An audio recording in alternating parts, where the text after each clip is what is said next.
22 जनवरी को अयोध्या में भगवान रामलला की प्राण प्रतिष्ठा होने जारी। पूरे देश में उत्सव का माहौल है। वहीं आज से अयोध्या में रामोत्सव शुरू हो रहा है। 24 मार्च तक चलने वाले रामोत्सव में देश दुनिया का 35,000 कलाकार शामिल होंगे। वहीं आज से रामकथा पार्क में रामकथा शुरू होने जा रही है। काशी से हैं, कांची से हैं, साउथ से दक्षिण भारत से हैं, एक नेपाल से हैं, महाराष्ट्र से हैं, नासिक से हैं और भी कुछ अन्य जगहों से हैं, दिल्ली से भी हैं, वृंदावन से भी हैं। तो ऐसे कुल मिलाकर के 121 ब्राह्मण हैं। उसमें चारों वेद के विद्वान हैं, शुक्ल यजुर्वेद, सामवेद, अथर्ववेद, और इन वेदों की शाखाएं भी होती हैं, उन शाखाओं के विद्वान भी हैं। तुमको पाके क्या पाया है। वहीं आज से अयोध्या में रामकथा और सांस्कृतिक कार्यक्रमों का सिलसिला शुरू होने जा रहा है। आज से 24 मार्च तक अयोध्या में राम उत्सव का आयोजन होगा। आज से वाराणसी की तरह अयोध्या में भी सरयू तट पर आरती का आयोजन होगा। इस दौरान देश विदेश के कलाकार अपनी अपनी कलाओं का प्रदर्शन करेंगे। रामोत्सव के दौरान 35,000 कलाकार अपनी प्रस्तुतियां देंगे। इनके साथ ही चिन्मयानंद बापूजी महाराज, देवकीनंदन ठाकुर, साध्वी रीता महरा समेत कई दिग्गज कथावाचक रामकथा का गुणगान करेंगे।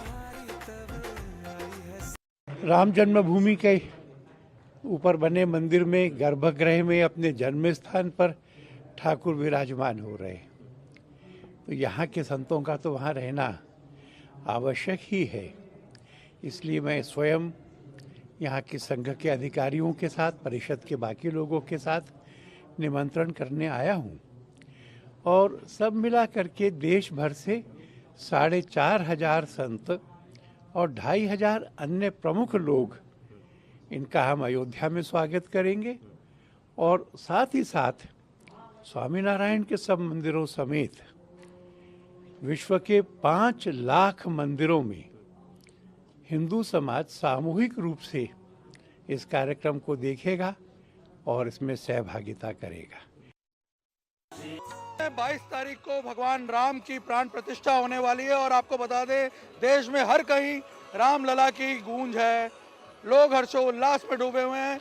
यहाँ अहमदाबाद में आज पतंग उत्सव शुरू हुआ है और यहाँ पे भी अगर आप देखें तो भगवान राम की पतंग सबसे ऊंची उड़ रही है।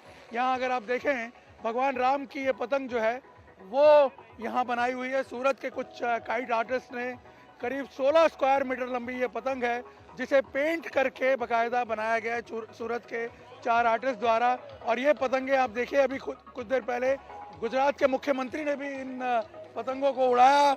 और ये पतंगे इस बार जो काइट फेस्टिवल है, जिसमें करीब 56 देशों के काइटर्स जो हैं वो पार्टिसिपेट कर रहे हैं, वहाँ पे सबसे बड़ा अट्रैक्शन बनी हुई है।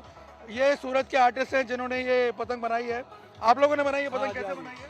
ये पूरा जो 22 तारीख को प्राण प्रतिष्ठा महोत्सव हो रहा है श्री राम जन्मभूमि में, तो इसी थीम पे आज यहाँ जो काइट फेस्टिवल हो रहा है, उसी के अंदर हमारी टीम ने ये 15 फुट का बैनर समर्पित किया है राम जन्मभूमि को।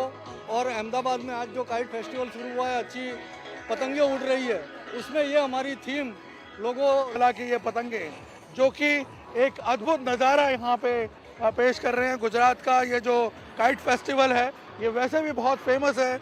यहाँ पे पूरे विश्व भर से करीब 56 देशों के जो काइटियर्स हैं वो यहाँ पे आए हुए हैं इस बार। और पिछले कुछ सालों में ये बहुत ज़्यादा ग्रैंडियर हो गया है फेस्टिवल, और उसमें इस बार भगवान रामलला का जो आगमन यहाँ पे हुआ है इस फेस्टिवल में, वो इसे और भी अनूठा बना रहा है इस फेस्टिवल को। और आपको बता दें कि सबसे बड़ा अट्रैक्शन इस बार इस पूरे फेस्टिवल में भगवान रामलला की ये पतंगे बनी हुई हैं। और पूरे देश में ट्रैवल करते हुए 22 तारीख को ये पतंगे इन आर्टिस्ट द्वारा अयोध्या पहुंची जाएंगे। शबरी की आस्था प्रभु श्री राम को उनकी कुटिया तक ले आई थी। कुछ वैसी ही आस्था धनबाद की सरस्वती देवी की भी है। 85 साल के सरस्वती अग्रवाल ने 30 साल पहले मौन व्रत का संकल्प लिया था। प्रण किया था कि जब तक अयोध्या में राम मंदिर नहीं बनता वो नहीं बोलेंगे। 22 जनवरी को अयोध्या में प्रभु श्री राम की प्राण प्रतिष्ठा के दिन सीताराम कहकर वो मौन व्रत तोड़ेंगे। प्रभु राम के चरणों में अपना जीवन समर्पित करने वाली सरस्वती अग्रवाल का अधिकतर समय अयोध्या में ही बीतता है। मंदिर बनने पर वो बेहद खुश हैं। तुम करी थी तो हम लोगों ने पूछा क्या बात है माँ? तो बोले नहीं, जब तक राम जन्मभूमि में मंदिर निर्माण नहीं होता तब तक मैं मौन रहूंगी। ये नित्य गोपाल दास जी के पास बराबर जाती थी, जो हमारे श्री नीति गोपाल दास जी राम जन्मभूमि के अध्यक्ष हैं। तो उनकी प्रेरणा से, उनके संगति से इनकी इच्छा प्रकट हुई। उसके बाद ये जाके चित्रकूट में 7.5 महीना कल्पवास में भी रही। और ये आज 30 सालों से हम लोगों के यहाँ 1 महीना ही रहती होगी, बाकी बराबर तीर्थ स्थान में ही रहती है। कभी अयोध्या, कभी बनारस, कभी और कहीं, कभी चारों धाम, मतलब उनका भ्रमण ही उद्देश्य है।